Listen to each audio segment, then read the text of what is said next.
किसी एक पुरुष को शिक्षित करने से केवल वही पुरुष शिक्षित होता है, लेकिन एक महिला को शिक्षित करने से पूरी पीढ़ी शिक्षित होती है।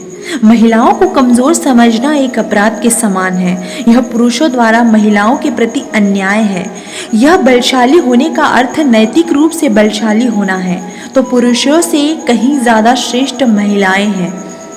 महिलाएं समर्थ होने का अर्थ पुरुष विरोधी होना नहीं है। नारी समाज और परिवार का केंद्र बिंदु है। यदि आप महिलाओं का सम्मान नहीं कर सकते तो आप किसी और का सम्मान भी नहीं कर सकते, क्योंकि महिला ही है जो इस संसार में आपको लाती है। एक पुरुष वो करता है जो वो कर सकता है, लेकिन एक महिला वो कर सकती है जो एक पुरुष नहीं कर सकता। महिलाएं समाज की सच्ची शिल्पकार होती हैं। पुरुष अपना भाग्य स्वयं नियंत्रित नहीं करते। उनके जीवन में मौजूद महिलाएं अपने गुणों के लिए उनके अच्छे भाग्य का निर्माण करती है। अपने जीवन की नायिका बनिए, शिकार नहीं। कोई भी देश सफलता के शिखर पर तब तक नहीं पहुंच सकता जब तक कि उस देश की महिलाएं कंधे से कंधे मिलाकर न चले। एक रानी की तरह सोचिए जो असफलता से नहीं डरती, क्योंकि वह असफलता की सफलता के मार्ग की एक सीढ़ी है। यदि एक पुरुष किसी महिला के साथ राजकुमारी की भांति व्यवहार करता है तो यह इस बात का सबूत है कि वह रानी द्वारा पैदा और बड़ा किया गया है। दुनिया की सबसे शक्ति नौजवानी है और औरत की सुंदरता है। औरतें तभी तारीफों के वश में नहीं होती, लेकिन पुरुष तारीफों से वश में हो जाते हैं, और औरत पुरुष के बीच यही सबसे बड़ा अंतर है। यदि आप कुछ कहना चाहते हैं तो एक आदमी से पूछे, यदि आप कुछ करना चाहते हैं तो एक महिला से पूछे। किसी लड़की को प्यार करना दूसरा कार्य है, पहले उसे सम्मान देना सीखे। आप किसी महिला से किस तरह पेश आते हैं यह आपके चरित्र के बारे में बहुत कुछ बताता है। और भी ज़्यादा देश इस बात को समझ गए हैं कि महिलाओं का सम्मान किसी भी देश की सफलता के लिए पहली शर्त है। महिलाएं पुरुषों से ज़्यादा बुद्धिमानी होती हैं, क्योंकि वे कम जानती हैं और ज़्यादा समझती हैं। पुराने समयों में पुरुषों को घर काम से लौटकर आने पर पति का इंतज़ार करते हुए पत्नी अच्छी लगती थी, लेकिन आज के समय में पुरुषों को कामकाजी महिला ज़्यादा बेहतर लगती है।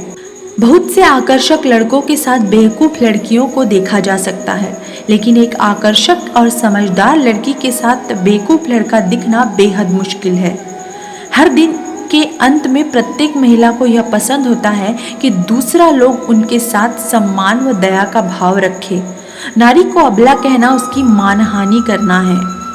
स्त्री और पुरुष एक दूसरे के पूरक हैं। एक दूसरे के संयोग के बिना दोनों का अस्तित्व संभव नहीं है। नारी को धन दौलत की नहीं, सम्मान और आदर की आवश्यकता होती है। किसी महिला की इज्जत न करना अपनी माँ बहन की बेइज्जती करने के समान है। आदमी मकान बनाना जानता है तो स्त्री उस मकान को घर बनाना जानती है। अपनी माँ के साथ अपने बच्चों की माँ की इज्जत भी कीजिए। अपनी ज़िंदगी खुशहाल बन जाए तो कहना।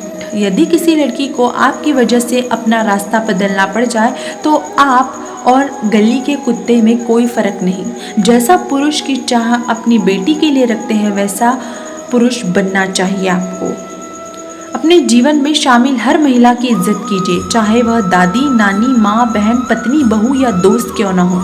यदि आप लड़कियों के सम्मान व प्यार की उम्मीद रखते हो तो आपको भी उन्हें उतना ही सम्मान व प्यार देना होगा। लड़कियों को सम्मान देने का अर्थ उन्हें बेड़ियों में बांधना नहीं है, अपितु उन्हें आत्मनिर्भर बनाना है। समय का पहिया ज़रूर घूमता है। जिस नारी के लिए आज आप आभारी नहीं हैं, वही नारी कल आप पर भारी पड़ सकती है। लोग बड़े पत्थर दिल होते हैं जो माँ बच्चों के लिए अपने हिस्से का निवाला भी उन्हें खिला देती है। वक्त बीतने पर वही माँ उनके बेवकूफ़ नजर आने लगती है। एक पुरुष को चाहिए किसी लड़की के बारे में उतना ही गलत सोचे जितना वो अपनी बहन के बारे में सोच सकता है। किसी लड़की का सम्मान करना उसकी खूबसूरती से तारीफ करने से ज़्यादा बेहतर है। किसी महिला से ऊंची आवाज़ में बात करने का अर्थ यह कतई नहीं है कि आप एक ताकतवर इंसान हैं। ऐसा करना केवल आपकी कमजोरी को दर्शाता है। अगर लड़कियों का गुड़िया नाम दिया जाता तो इसका मतलब यह नहीं कि वह कोई खिलौना है। बाहर की महिलाओं के साथ अपने घर की महिलाओं का भी सम्मान कीजिए। दूसरों की बहू बेटियों का सम्मान न करने वालों, याद रखना एक दिन तुम भी किसी बेटी के पिता बनोगे। औरत होने का अर्थ यह नहीं है कि कमज़ोर है, औरत होने का अर्थ है कि आप एक शक्ति हैं। अगर कोई पुरुष किसी स्त्री पर हाथ उठाता है तो वह उसकी पुरुष होने का हक खो देता है। किसी को अपनी बेइज्जती न करने दीजिए, स्वयं अपने आप को भी नहीं। नारी जाति का सम्मान करना भी एक तरह का संस्कार ही है। पैसे मांगने वालों को भीख देनी चाहिए, बेटी नहीं। नारी पानी की तरह होती है, हर सांचे में ढल जाती है। मौका मिलने पर महिला अपने परिवार का ही नहीं बल्कि गांव, देश का नाम भी रोशन कर सकती है।